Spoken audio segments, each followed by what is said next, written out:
నమస్కారం. సంగీత Iyer keto diet ప్రస్థానము గురించి చెప్పే ముందు, అసలు కీటో డైట్ ఏంది అనేది కొత్త వాళ్ళ గురించి ఒక నిమిషంలో చెప్పేస్తాను.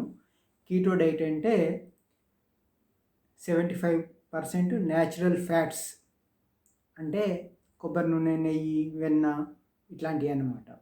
తర్వాత 20% న్యాచురల్ ప్రోటీన్స్. ప్రోటీన్ అంటే ఫుడ్ ద్వారా వచ్చే ప్రోటీన్స్ అన్నమాట. అంటే గుడ్లు, చేపలు, మాంసము, చికెను, రొయ్యలు ఇట్లాంటివి అన్నమాట. అయితే 5% కార్బోహైడ్రేట్. అంటే కార్బోహైడ్రేట్స్ అంటే కూరగాయలు అట్లాంటివి అన్నమాట.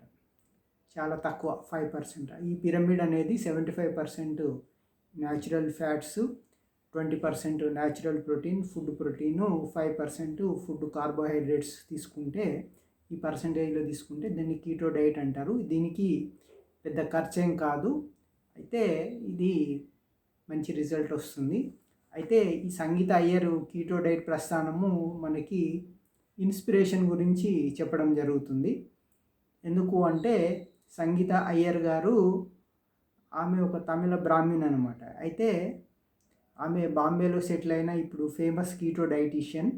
ఆమె రీరైట్ యువర్ స్టోరీ అని ఒక వెబ్సైట్ రన్ చేస్తుంది. ఒక కన్సల్టెన్సీ సర్వీస్ కూడా రన్ చేస్తుంది. ఆమె హైదరాబాదు మహిళ అనమాట. ఆమె ఎడ్యుకేషన్ ఇక్కడే సెయింట్ ఆన్స్ సికింద్రాబాద్లో అయింది. ఉస్మానియాలో బీకామ్ చదివింది. తర్వాత వాళ్ళు బాంబే షిఫ్ట్ అయిపోయి అక్కడ సెటిల్ అయిపోయారు. అయితే ఆమె వయసు ఇప్పుడు ఆమె బీకాము 97లో బీకామ్ కంప్లీట్ చేసింది. నేను 92లో కంప్లీట్ చేశాను. అంటే నాకంటే ఒక 5 ఇయర్స్ జూనియరు, ఒక 4 ఇయర్స్ ఏజ్ తక్కువ.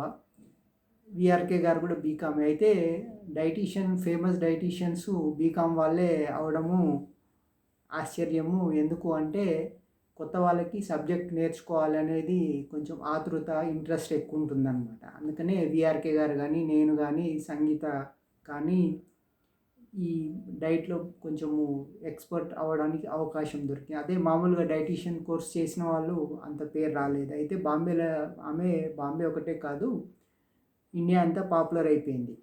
అయితే ఈమె హైదరాబాద్లో ఉన్నప్పుడు లేదా ఒక 30 ఏళ్ళు దాటిన తర్వాత వరకు కూడా 100% వెజిటేరియన్ అనమాట, శాకాహారము. అయితే శాకాహారం వాళ్ళు పాలు తీసుకునే వాళ్ళు కానీ పన్నీర్ తీసుకునే అలవాటు లేదనమాట. వాళ్ళ ఇంట్లో వాళ్ళు పన్నీర్ తినరు. ఎందుకు అంటే అది మాంసం లాగా అనిపిస్తుంది అనమాట. అంటే వైట్ మీట్ లాగా అనమాట. రెడ్ మీట్ ఎట్లానో పన్నీర్ అనేది ఒక వైట్ మీట్ లాగా, ఎందుకంటే యానిమల్ ప్రోడక్ట్ కాబట్టి. అట్లా అంత జాగ్రత్తగా శాకాహారంగా మెయింటైన్ చేసే ఆమె హెల్త్ ప్రాబ్లమ్స్ వచ్చిన తర్వాత, ఓవర్ వెయిట్, బీపీ, షుగర్ వచ్చిన తర్వాత మెల్లిమెల్లిగా ఆమె ప్రాబ్లమ్స్ని అడ్రస్ చేసే ప్రాసెస్లో కీటో డైట్కి స్టడీ చేసి మెల్లిగా ఆమె తన మీద తానే ప్రయోగించుకుందనమాట. అట్లా ప్రయోగించుకొని మెల్లమెల్లగా ఆమె శాకాహారం నుంచి మాంసాహారంకి షిఫ్ట్ అయిపోయింది. అయితే ఈ ప్రాసెస్లో ఏంటంటే ఆమె 100% నాన్ వెజిటేరియన్గా మారిపోయింది. అంటే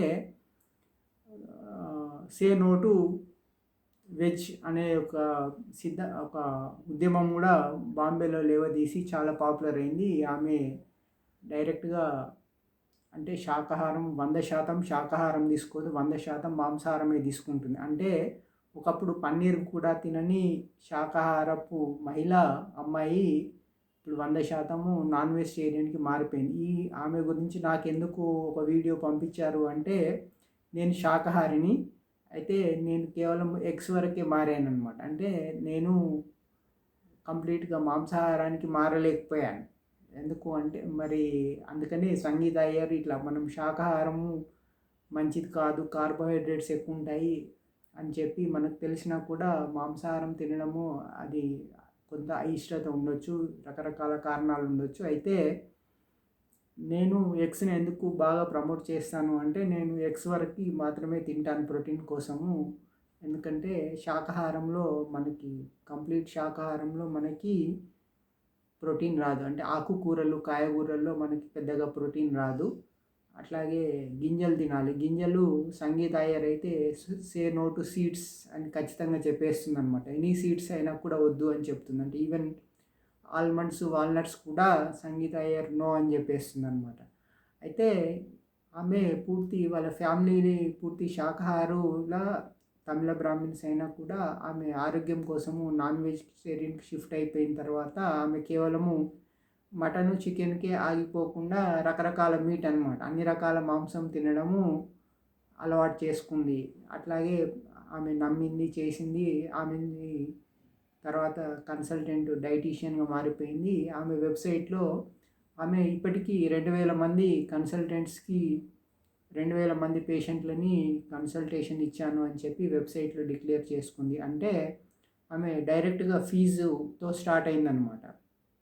ఫ్రీ కన్సల్టేషన్ అంటే ఈ పాటికి వేల మంది, లక్షల మందికి చెప్పొచ్చు. కానీ ఆమె డైరెక్ట్‌గా డైటీషియన్‌గా మారి ఈ ఫీజుతో స్టార్ట్ చేసింది కాబట్టి కేవలము గత 10 ఏళ్లలో ఒక 2000 మందికి మాత్రమే బాంబేలో కన్సల్టేషన్ ఇచ్చింది.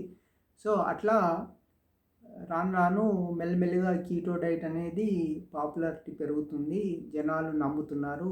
మాంసాహారం వైపు షిఫ్ట్ అవుతున్నారు. మాంసాహారం తినగలిగిన వాళ్ళు మాంసాహారం తినడమే మంచిది. శాకాహారము విటమిన్స్ అని, అదని, ఇదని రకరకాలు ప్రచారాలు ఉన్నప్పటికీ ముఖ్యంగా మిల్లెట్స్ అనేది అడిక్షన్ ఉంటుంది. ఎందుకంటే మిల్లెట్స్‌లో 73% కార్బోహైడ్రేట్ ఉంటుంది కాబట్టి అది మనని మిల్లెట్స్ మానకుండా అడ్డుకుంటుందనమాట. అది మన బ్రెయిన్ అడిక్షన్ అట్లా ఉంటుంది షుగర్‌కి.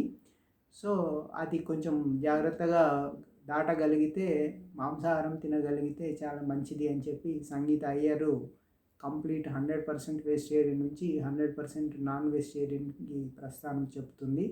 ఆమెని కన్సల్ట్ చేయాలనుకున్న వాళ్ళు ఇంటర్నెట్‌లో రీరైట్ యువర్ స్టోరీ వెబ్‌సైట్ ద్వారా చేసుకోవచ్చు.